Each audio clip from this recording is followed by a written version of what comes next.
Hey everyone, welcome back to another edition of Sling Paint Gaming. I'm Jim, and despite the wall behind me, I'm actually not in prison. We've had a very busy few days in the X-Wing and Star Wars fandom community at large. Star Wars Celebration was this past weekend. I saw a lot of new stuff revealed, new trailer for The Rise of Skywalker, new footage from The Mandalorian, and more pertinent to this video, the Wave 5 reveal from Fantasy Flight. So we're getting the Ghost with a docked sheathipede. We're getting the Republic Y-Wing. We're getting the whatever the hell that bug fighter is called. Anyways, it looks like it's going to be an interesting wave. On a personal note, I got my 5th X-Wing Luke. So far, the only one that has actually stayed as Luke. The other 4 have been customized, and there might be a 6th on the way. So just a quick housekeeping thing. First off, I want to thank everybody for your patience with us as we work through some really painful technical issues in getting more content up.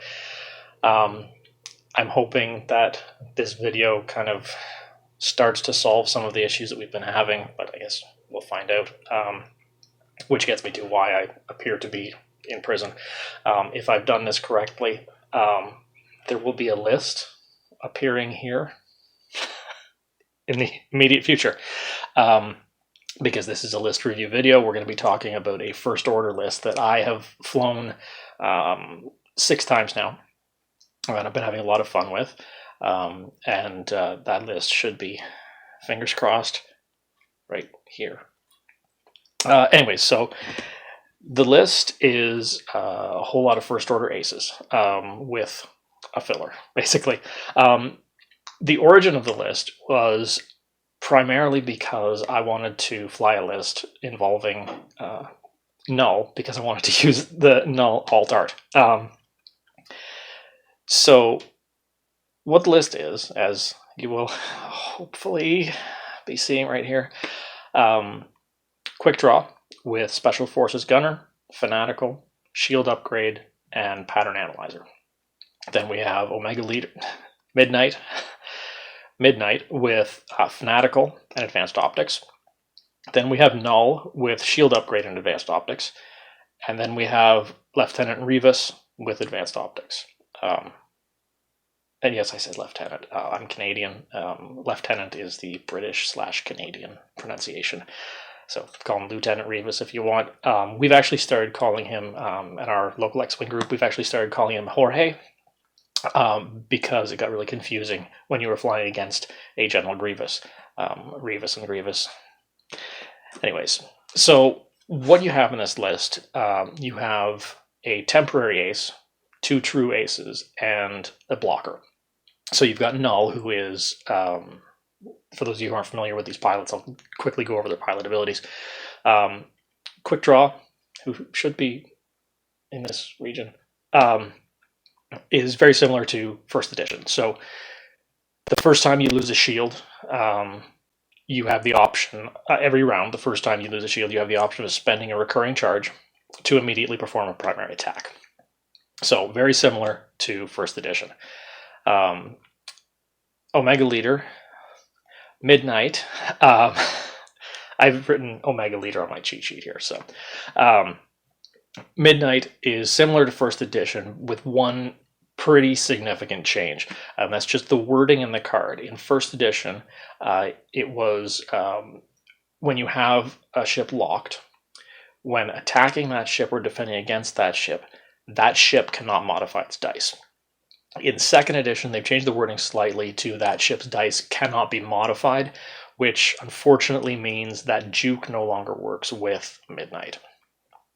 And then we have Null, whose pilot ability is until he's damaged, so until he has 1 damage card or more, he's in initiative 7. Once he's damaged, he's in initiative 0. And then Revis, Jorge, his ability is that when an enemy ship at range 1 to 2 gains a red or orange token, he can acquire target lock on that ship. So, the big question that we always get when we did pilot review, or sorry, list reviews before, is how viable is it in a competitive meta? The answer is, at this point, I don't know. I haven't yet flown this list in a tournament setting. I've flown it, like I said, 6 times in a casual setting. I'm 5-1. But again, until I put it on the table at a tournament, I really have no idea how competitive it will be. The big thing with this list is having three aces. In the 6 games that I've played, only one of those games has Null been reduced to an initiative 0. So through 5 of the 6 games, I've had 3 aces the entire, well, at least until one of them died. But excuse me. So you have 2 initiative 6s with Quick Draw and Midnight, and then you have an initiative 7 with Null and initiative 1 with Jorge Rivas. With Quick Draw, there are a lot of points in Quick Draw. I mean, just to say that right up front, there are a lot of points in Quick Draw, which in a tournament setting may be a mistake, but it was something I wanted to try. Like I said, Quick Draw with Special Forces Gunner, so that's the one where he gets, or she gets either 3 dice out the front, or gets to do front then rear attack immediately. Fanatical, so once her shields are gone, she's still an offensive threat. Shield upgrade just to get that extra opportunity. And Pattern Analyzer, because in first edition when I flew Quick Draw, I did a lot of Segner's loops. I used to just go all over with the Segner's loops. So for me, anytime I'm building Quick Draw, I just automatically put on Pattern Analyzer. For Midnight, Advanced Optics, and I've got Advanced Optics on the other 3 ships, simply because with 2 dice, with only a 2-die offense, you need to do everything you can to make those 2 dice count. And having Advanced Optics, being able to turn blank to a hit by spending a focus token, can be and has been very effective for me. With Fanatical, again, for Omega Leader, I'm going to do that the whole video. Midnight, Fanatical, again, once she loses her shield, then she becomes even more effective offensively, simply by changing a focus result to a hit automatically. Null, I gave Null the shield upgrade. Again, maybe a mistake. I don't know for sure. To put that many points into a ship that is potentially initiative 0. But with 3 hull and 2 shields, he has to take 3 damage before he's initiative 0. And again, Advanced Optics to make him more offensive. And then Rivas just with Advanced Optics. That's the one that I actually question more than anything else in there. Whether or not it's worth it to put a 4-point upgrade on a initiative 1 ship. And I haven't yet figured it out, whether or not I'm better off putting something better on Midnight. There, I didn't call her Omega Leader. Whether or not I'm better putting something better on Midnight. The whole thing with this list is the aces. Rivas is, when I called him a filler earlier, I wasn't exaggerating. I literally just threw him in at the last minute. I was actually surprised he's been effective with his ability. But of course, the big guns on the list are Quick Draw and Midnight. Or at least that's what you'd think. And if you thought that, like I did originally, you would be wrong. I have actually found that in this particular list, Quick Draw, yes, is a heavy hitter, always has been. She does a lot of heavy lifting in this list, but the ship that I have found most effective in this list, surprisingly, is Null. He doesn't put through as much damage as Quick Draw, simply because 2 dice versus 3 dice, and of course Quick Draw's opportunity for multiple attacks. Quick Draw is still the offensive juggernaut of the list, but Null, being in Initiative 7, he out aces all of the aces in the game. There's no other ship in the game, unless I am completely forgetting something, which is entirely possible. There's no other ship in the game that can move at initiative 7. We have upgrades that allow you to attack at initiative 7, but we don't have anything else that allows you to arc dodge at initiative 7, or put yourself into an attack position to be in range 1 after all the aces, the initiative 6 aces, have moved. It's a really interesting mechanic to be able to have an initiative 7 that once they've done their thing and taken damage, they are now a super blocker, moving before literally everyone, even before an initiative 1. But like I said, in the 6 games that I've played, only in 1 game has Null become an initiative 0. So through 5 games, I've had an initiative 7 pilot to arc dodge and try to get into range 1 for those heavier shots. And it's been very interesting to play with that mechanic and to have 3 aces on the board at all times. I'm someone who has always been more of a rebel and resistance player, so there aren't too many rebel and resistance lists where you can have 3 true aces on the board. And it's actually taken me a little bit to wrap my head around that, to how to fly them. In this case, while there's kind of a natural instinct to fly when you've got 3 ships the same, like in this case it's 3 first order TIE fighters and then quick draw. There's a natural instinct, especially with TIE fighters, if they're all the same ship, to fly them in formation, because that's what TIE fighters do. They fly in formation. I usually start out that way. I shouldn't say usually, about half the time I started out that way, but very quickly I would have Null peel off to be able to kind of go off to the side and then swoop in when needed. And I usually had Rivas and Midnight together, and then quick draw off on one side and Null off on the other. Kind of like go up in center and pincer move. The other thing that I've found was effective is, I think it's the 1st edition mentality about Omega Leader, Midnight. Everyone seems to go after Midnight first, because in 1st edition, Midnight wasn't just a murderer. Omega Leader Juke, like, it was, everybody hated it, and everybody knew that if you were up against Midnight, Omega Leader, in 1st edition, if you were up against Omega Leader, you had to take out Omega Leader as soon as possible, because if you let Omega Leader survive to the end game, you were screwed. And I found that in this list, Midnight is almost the bait, because people who played 1st edition have such a mindset that Omega Leader is Midnight is such a threat that they kind of fixate on her.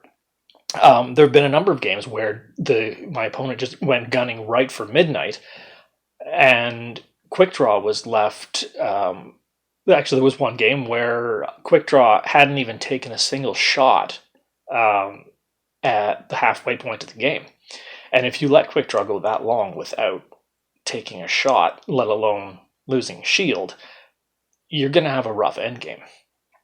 So while my brain keeps telling me that, you can't lose Omega Leader, Midnight, Jesus, you can't lose Midnight too quickly, you got to keep Midnight safe.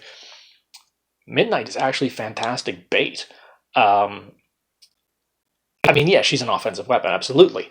But if you can get your opponent to gun for Midnight, then quick draw and Null can swoop in on them.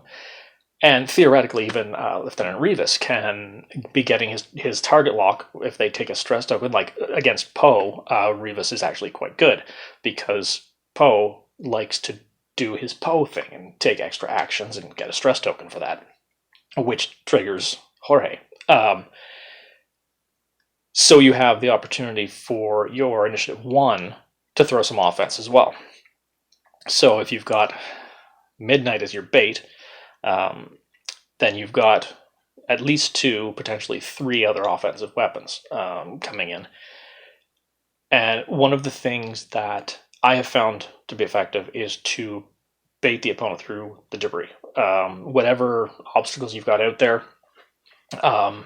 frequently I will start... frequently, Rivas is going down first because he's Initiative 1, so I kind of put him in what I call the land of non-committal. So basically, if the screen is the board, you put Rivas right here. That kind of, it means that when your opponent's setting up, they don't really know what you're going for. If you set up in one corner, well, your opponent knows you're either going to come straight up here or come along here, and they can set up to intercept accordingly.